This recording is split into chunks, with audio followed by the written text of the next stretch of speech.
قیامت والے دن کیا یزید کے بارے میں کیا ہمارے سے پوچھا جائے گا؟ اچھا ہم اس سے پوچھتے ہیں، یہ ہم سے جو پوچھ رہے ہیں آپ سے پوچھا جائے گا کہ نہیں پوچھا جائے گا؟ انہوں پوچھو تو پوچھا جائے گا جو تسی یزید کے حق میں کتاباں لکھ رہے ہو۔ یہ ڈاکٹر ذاکر نائک سے یہ پوچھا جانا تھا کہ وہ یزید کے حق میں بیان دیتے۔ یہ فتنہ ماڈرن دور میں، اس فتنے کا بانی کون ہے؟ 2009 میں ڈاکٹر ذاکر نائک، اس سے پہلے کو میرا کلپ ریکارڈڈ ہے۔ ہم جواب دے رہے ہیں، آپ ہمارے سروں پہ جوتیاں مارتے ہیں اور ہم پہ ہمارے رونے پہ بندی لگاتے ہیں۔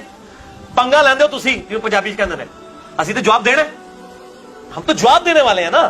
مسئلہ تو ہی لوگوں نے اٹھایا۔ ان سے پوچھو کہ آپ سے یہ پوچھا جائے گا کہ یہ یزید کے بارے میں اور فلاں کے بارے میں، اچھا آپ سے یہ پوچھا جائے گا رفع دین کے بارے میں، سارے معاملوں جن میں آپ جھگڑتے ہیں، ہم کہتے ہیں ہاں جی پوچھا جائے گا، چلو ہم سے پوچھا جائے گا۔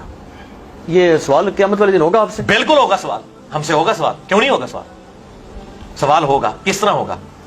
کہ اگر ان لوگوں کی سپورٹ میں آ کے ہم سیدنا حسین کے ساتھ بغض رکھتے ہیں جو پریکٹیکلی ان لوگوں نے رکھا ہوا ہے، چڑھتے ہیں حسین کے نام سے، علی کی تعریف ہو جائے تو چہرے لٹک جاتے ہیں، تو یہ تو منافقت کی طرف جا رہے ہیں۔ بغض اہل بیت آٹومیٹکلی ان کے اندر آ جاتا ہے۔ حسین اور یزید کی محبت ایک دل میں جمع نہیں ہو سکتی ہے، نیور، یہ جمع ہو ہی نہیں سکتی۔ تو بغض اہل بیت اگر کسی کے دل میں آ گیا تو دوزخ میں گیا نا۔ آپ نے روایت سن لی نا مستدرک الحاکم کی، 2 روایتیں میں نے بیان کی ہیں مستدرک الحاکم سے، یہ 12 حدیث میں ڈالی ہے، 4717۔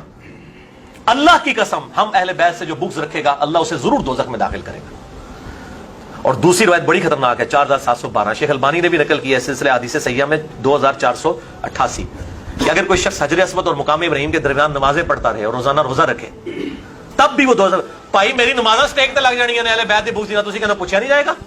بالکل پوچھا جائے گا، کیوں نہیں پوچھا جائے گا؟ بالکل پوچھا جائے گا۔ اور یہ جو تعویلات کرتے ہیں نا، آپ خود دیکھیں، ہاں ہمیں پوچھا جائے گا کہ آپ نے حق کا ساتھ کیوں نہیں دیا؟ میرے حسین کے خلاف لوگ کھڑے ہو رہے تھے، تم نے حسین کا دفاع کیوں نہیں کیا؟ تم نے حق کا ساتھ کیوں نہیں دیا؟ المستدرک الحاکم میں حدیث ہے صحیح سند کے ساتھ کہ سید الشہداء حمزہ ابن عبد المطلب ہے، یا پھر سید الشہداء وہ ہے جو جابر حکمران کے سامنے کلمہ حق بلند کرے۔ اسی کے تحت ہم حضرت حسین کو سید الشہداء کہتے ہیں۔ اے بھی کہتے ہیں سید الشہداء کی تو کاٹ لیا، حضرت حسین سید الشہداء ہے۔ اس طریقے سے ہم بھی سید الشہداء ہو سکتے ہیں کہ ہم ان ناسبیوں کے مقابلے پہ حضرت علی اور حسین کی شان کو بلند کر رہے ہیں، ٹھیک ہے نا؟ جو لوگ ان کی گرانے کی کوشش کر رہے تھے تو ہم ان کے مقابلے پہ کھڑے ہوئے ہیں۔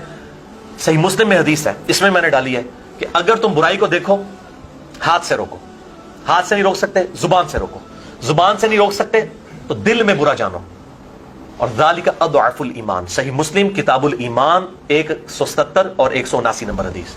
اور نبی صلی اللہ علیہ وسلم نے فرمایا کہ جو دل میں برا جانتا ہے یہ ایمان کا سب سے لوور درجہ ہے۔ تو سب سے لوور درجے پہ ہم کیوں آئیں؟ ہم تو ایمان کے اعلیٰ ترین درجے پہ آئیں گے۔ یہ ساری برائیاں ہمارے سامنے ہوتی ہیں، ہم کیوں نہ روکیں اسے؟ علمی دلائل کے ساتھ لوگوں کے اوپر واضح کریں گے۔ یہ شاہ جی پتا وہ کون بات کرتے ہیں؟ جب ان کے پاس دلائل ختم ہو جاتے ہیں نا پھر یہی بات کرتے ہیں۔ اچھا اب جو لوگ رفع الیدین سے نماز بھی پڑھتے ہیں نا، جی یہ میں کہنا ہاں وہ کہتے ہیں جی قیامت الدین تو پوچھا جائے گا رفع الیدین کیتا ہے یا نہیں، نماز پڑھو بس۔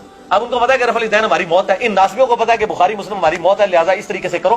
آپ دیکھیں جب بھی ہوا ہے ان لوگوں نے، محمود احمد عباسی نے خلافت معاویہ اور یزید لکھی، اس کے جواب میں خلافت ملوکیت مولانا مودودی نے لکھی۔ ہم تو ہمیشہ جواب دیتے آئے ہیں تاریخ میں۔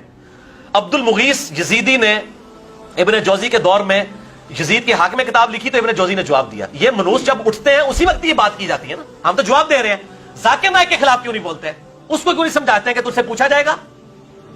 اس سے تو نہیں کوئی پوچھ رہا، ہم سے کو پوچھتے ہیں آ کے، ہم تو جواب دے رہے ہیں۔ اور ہم نے بڑے احترام میں ان کے لیے دعائے خیر کی ہے کہ ان کی دعوت اچھی ہے، لیکن اس معاملے میں وہ رجوع کریں۔